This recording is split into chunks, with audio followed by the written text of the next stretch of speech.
Hi, kiddos. Thanks for coming to Grandpa Ken's reading room. Me and my buds are excited to have you here. You make our day every time you show up.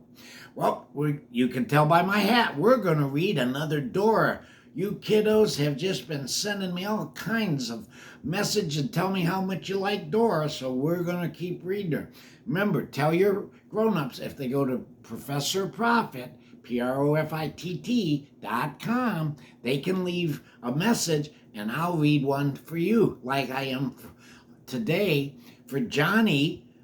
Guess what, Johnny? I really appreciate you listening to me in Florida. I hope you never have another tornado or another hurricane. Those were bad. But today we're going to read Dora's fairy tale. I like fairy tales because they always start out kind of like this. Once upon a time, Dora and Boots, her best friend, were playing in fairy tale land.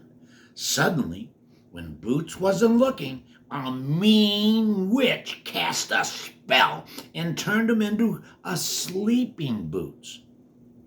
The people of fairy tale land told Dora that the only thing that could wake Boots was a hug from a true princess. Well, we got to find a true princess then, because we can't have Boots sleeping. Dora was worried. She didn't know any true princesses. I have an idea, explained a friendly dwarf. You can become a true princess and wake up sleeping Boots. The dwarfs told Dora that in order to become a true princess, she had to pass 4 tests. First, she had to find the red ring. Then she had to teach the giant rocks to sing. Wow.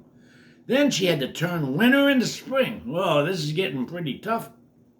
And finally, she had to bring the moon to the queen and king. Well, I don't know. Sounds like a pretty tough one, even for Dora. What do you think, kiddos?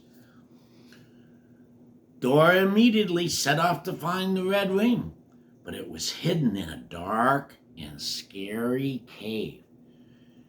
Dora didn't want to wake the dragon who lived in the cave, so she quietly tiptoed inside. There, she spotted the glow of the red ring. See what else is in there? Yeah. Be careful, Dora. Be careful. Dora quickly slipped the ring under her finger. In a flash, the dragon's cave turned into a beautiful palace, and the dragon was transformed into a prince.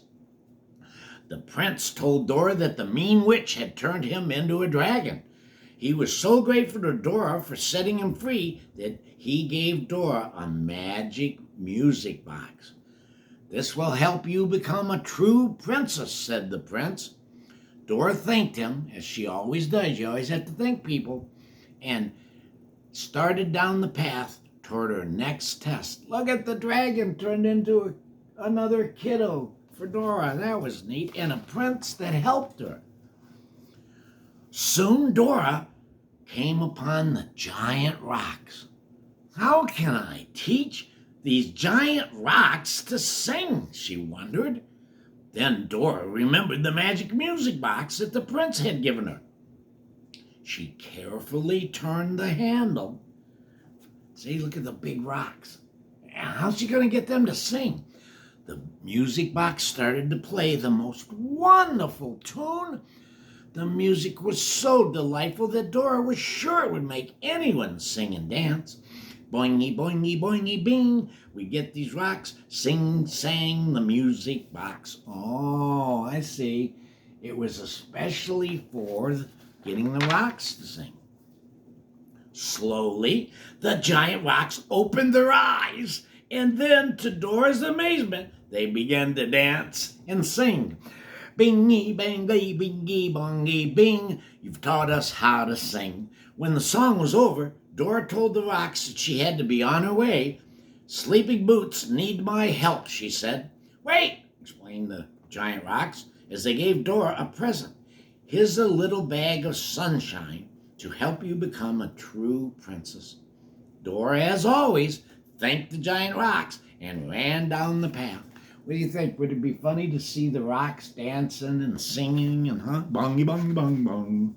Soon Dora started to feel cold. Snow began to fall and a chilly wind whirled all around her. I must be in Winter Valley, she thought. How will I turn winter into spring? Suddenly, she remembered the little bag of sunshine that the rocks had given her, and a small sun floated up into the sky. The sun's rays melted the snow, flowers bloomed, leaves grew on the trees, birds, butterflies, and animals came out to play in the soft new grass. Thanks for turning winter into spring, said the animals. Take this magic hairbrush, said the little rabbit. It will help you become a true princess so you can wake up sleeping boots. Oh, well, she's getting help just because she's nice and helping others. At last, Dora came upon a castle.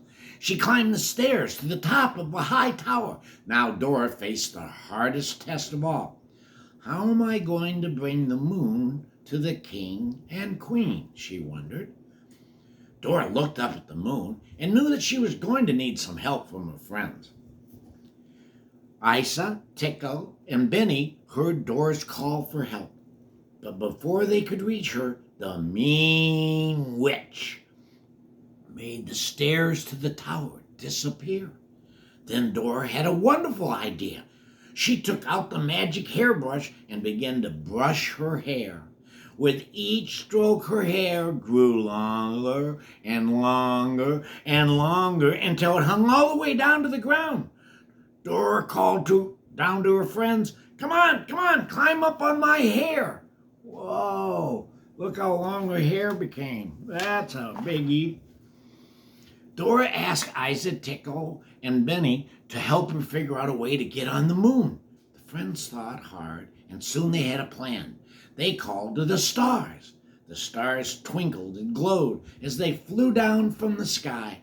Then they made a staircase that led all the way to the moon. Dora climbed and climbed until she had reached the moon. Hola, Dora said to the moon. How can I help you? Moon, said Dora, I need you to visit the king and queen. When the moon heard about sleeping boots, he agreed to help her and floated down to the tower. Whoa, Dora, you really outdid yourself this time. Dora, said the king, you have found the red ring. You have taught the giant rocks to sing. You have turned winter into spring, and you have brought the moon to the queen and king. You are now a true princess. The moon glowed in the sky. The stars twinkled, twinkle, twinkle, little star, and rainbows danced through the air as Dora magically turned into a true princess. Hooray, hooray for Princess Dora! Everyone cheered. See? Can you say that, kiddos? Hooray, hooray! The king's unicorns flew Princess Dora all the way back to Sleeping Boots. Princess Dora wrapped her arms around Sleeping Boots and gave him the biggest hug ever. And then Sleeping Boots opened his eyes. And